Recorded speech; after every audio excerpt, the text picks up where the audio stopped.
ಎಂತ ಗೊತ್ತಾ, ನಾನು ನಿಮಗೆ ಒಂದು ಕಾಫಿ ರೆಸಿಪಿ ಹೇಳ್ಕೊಡಲ್ಲ. This is like very different, very refreshing. Sugar ಕೂಡ ಬೇಡವೇ ಬೇಡ. Personally I like this one. ನಾನು ಫಸ್ಟ್ ಟೈಮ್ ಟೇಸ್ಟ್ ಮಾಡಿದಾಗ ಲೈಕ್ ಇಟ್ಸ್ ರಿಯಲಿ ನೈಸ್ ಅಂತ ಅಂದ್ಕೊಂಡಿದ್ದು. ಇದಕ್ಕೆ ಏನು ಬೇಕು ಅಂದರೆ ಕೊಕೊನಟ್ ವಾಟರ್, ಕಾಫಿ ಪೌಡರ್ ಮತ್ತು ಮಿಲ್ಕ್. ನಾನು ಮಿಲ್ಕ್ ಬದಲು I am using milk powder. First ನೀವು ಕಾಫಿ ಪೌಡರ್ನ ನೀಟಾಗಿ ಬೀಟ್ ಮಾಡ್ಕೋಬೇಕು ಫ್ರಾತರಿಂದ, ಇಲ್ಲಾಂದರೆ ಕೈಯಲ್ಲೇ ನೀಟಾಗಿ ಬೀಟ್ ಮಾಡ್ಕೋಬೇಕು.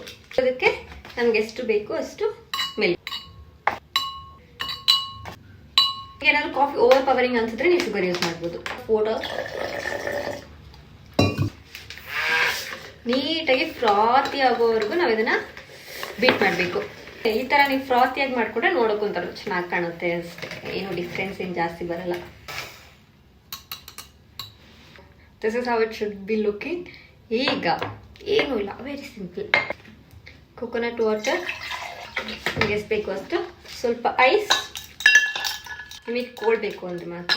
ಪರ್ಸನಲಿ ಐ ಥಿಂಕ್ ಇದು ಚಿಲ್ಡ್ ಆಗಿ ಕುಡಿದ್ರೆ ಇನ್ನೂ ಟೇಸ್ಟ್ ಚೆನ್ನಾಗಿದೆ ಅಂತ. ನಾವು ವಿ ಪೋರ್ ದಿಸ್. ಸಿ, ಅಷ್ಟೇ ಅಷ್ಟೇ.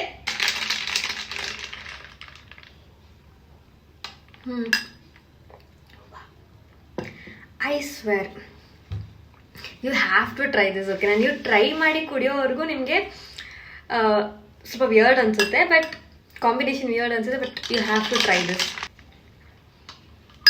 This is one of the healthiest coffee. I swear, so refreshing. ಸಮ್ಮರಿಗೆ ಆಚೆಯಿಂದ ಬಂದು ಈ ಥರ ಕೋಲ್ಡಾಗಿ ಕಾಫಿ ಮಾಡ್ಕೊಂಡು ಕುಡಿದ್ರೆ it will be heavenly, guilt free, tasty, refreshing. I mean refreshing ಅಂತ ಹೇಳ್ತಾನೆ ಇರ್ತೀನಿ, ಅಷ್ಟು ರಿಫ್ರೆಶಿಂಗ್ ಆಗಿರುತ್ತೆ.